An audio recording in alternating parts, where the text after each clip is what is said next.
Joshua Holt with the Holt Real Estate Team, Keller Williams Realty. And I'm here again with an update on what is really going on in our local real estate market. And just want to share with you 4 key points that we can focus on to get a better understanding of what's going on here locally compared to what you maybe are hearing going on nationwide.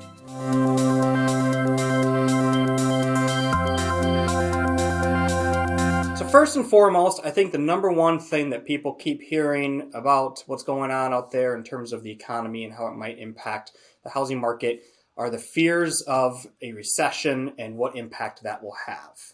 Well, throughout history, during a recessionary period, interest rates go up at the beginning of a recession, but in order to come out of that recession, interest rates are typically lowered to help stimulate that economy and move forward.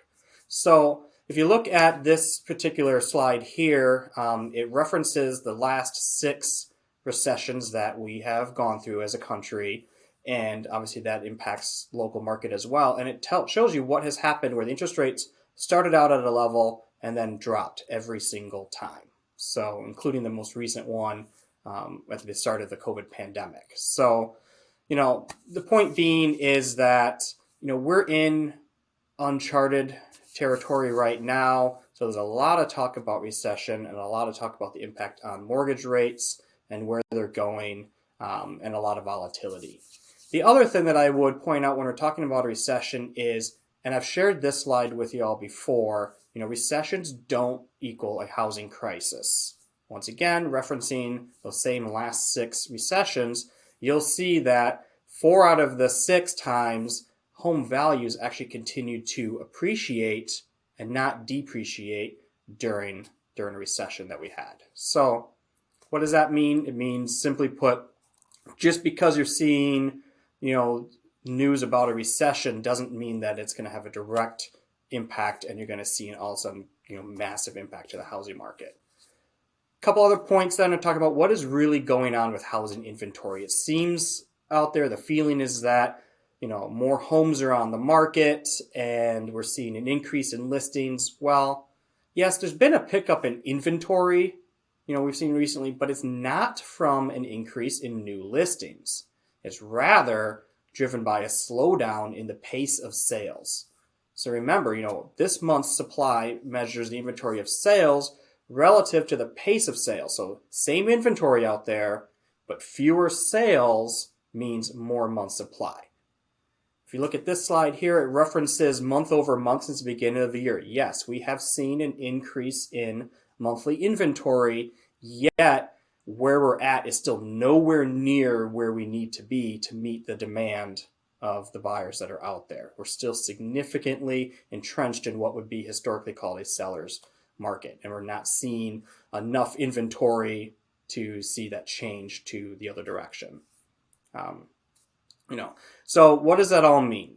Supply and demand is what drives the housing market. And when supply is low and demand remains high, home prices continue to appreciate. And despite what we're seeing in the economy, we're still seeing projections over the next 5 years that home values will continue to appreciate, just at a more tempered level than where they've been over the last few years. So projections anywhere from 3 to 4% over the next 4 years once we get past 2022. So I know I mentioned it, the root issue of what drives house prices is always almost supply and demand.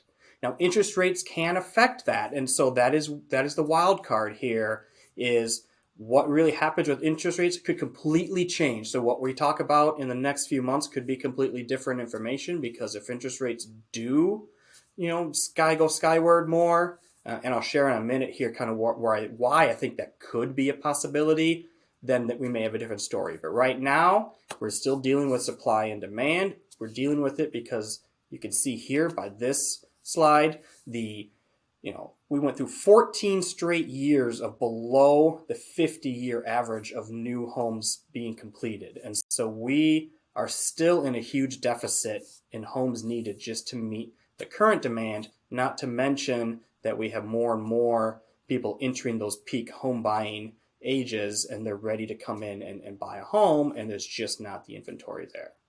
So Closing, what I would like to focus on and what I think does need extra attention is what is the impact of inflation on mortgage rates? Now, this might be something you haven't heard before. In fact, it was something that was brought recently to my attention, and I hadn't been paying as close attention to it as other factors. I'd always been told, and I've been sharing with you, how if you want to get a good idea where mortgage rates are going, take a look at the 10-year Treasury bonds. And yes, that is still the case. However, take a look at this graph here and really focus on it, and you can see where mortgage rates have gone in relation to inflation or the consumer price index. So, pay close attention to that, and you can see that right now we are in a position where the inflation rate exceeds the mortgage rate, and that hasn't happened before except for a brief period back in the early 1980s.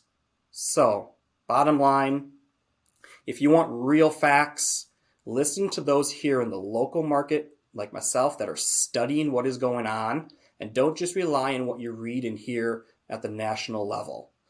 Constantly focused on the local market, constantly focused on what's going on in the economy and how that can impact you and your real estate decisions, whether you're looking to buy, sell, build, or invest.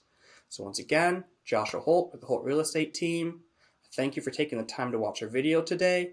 And as always, sharing my perspective. And if there's anything that you'd like to see me cover in a future video, simply give me or my team a call at 608-345-6594 or email me directly at jdholt@kw.com.